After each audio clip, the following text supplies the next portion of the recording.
আসসালামু আলাইকুম everyone, welcome to Sumai's kitchen. আশা করছি আপনারা সবাই অনেক ভালো আছেন। আজকে আমি আপনাদের সাথে রুই মাছের একটি রেসিপি শেয়ার করতে যাচ্ছি।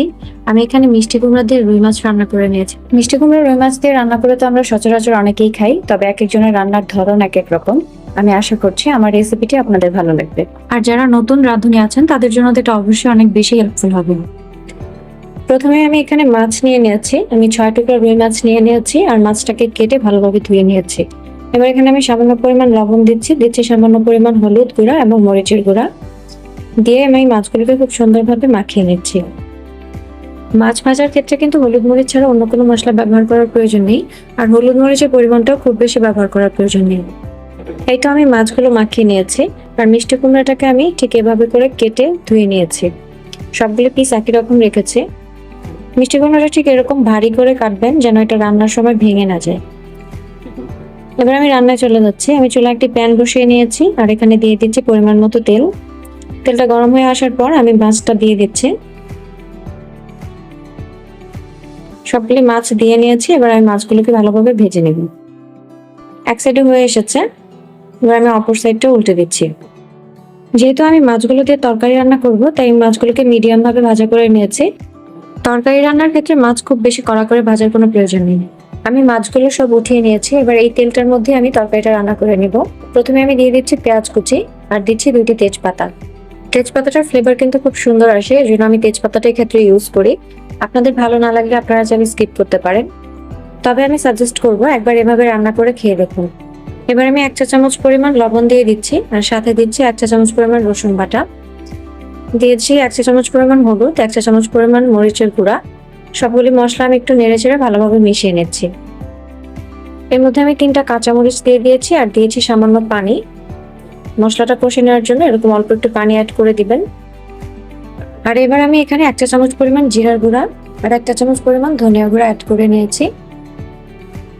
মশলা করে একটু নেড়েচেড়ে আমি কষিয়ে নিব। মশলাটা কষে এসেছে, এবার আমি এর মধ্যে কুমড়াটা দিয়ে দিচ্ছি।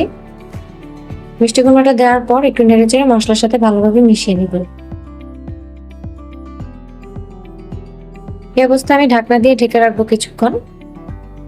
মিডিয়াম আছে 6 থেকে 7 মিনিট মতো আমি ঢেকে রেখেছি। ঢাকনাটা উঠিয়ে আমি হালকা হাতে একবার করে নেড়ে দিচ্ছি।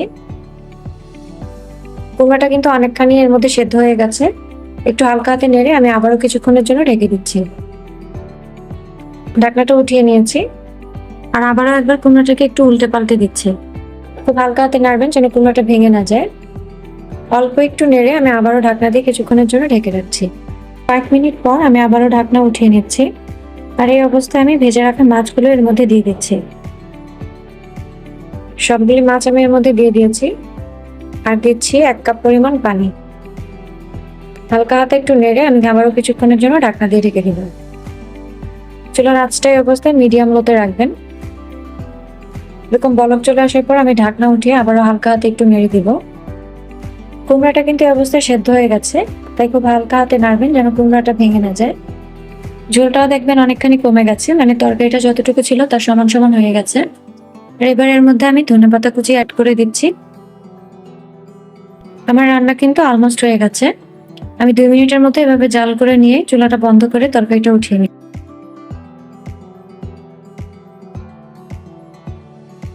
আমার রান্না কিন্তু হয়ে গিয়েছে।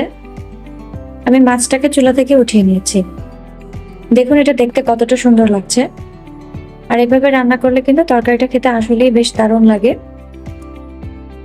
আপনারা অবশ্যই একবার হলেও বাসায় এটা ট্রাই করে দেখবেন। ট্রাই করার পর কমেন্ট বক্সে আমাকে জানাবেন আপনাদের কাছে কেমন লেগেছে। আর এটা রান্না করতে কিন্তু খুব বেশি ঝামেলা পোহাতে হবে না। আশা করছি আমার আজকের রেসিপিটি আপনাদের ভালো লাগবে। আরও এমন সহজ এবং মজাদার রেসিপি পেতে সুমাইস কিচেনের সাথেই থাকুন। আমার চ্যানেলটি সাবস্ক্রাইব করে পাশে থাকা বেল আইকনটি বাজিয়ে দিতে কিন্তু একদম ভুলবেন না। আবারও দেখা হবে নতুন কোনো রেসিপি নিয়ে। সে পর্যন্ত ভালো থাকবেন। আল্লাহ হাফিজ।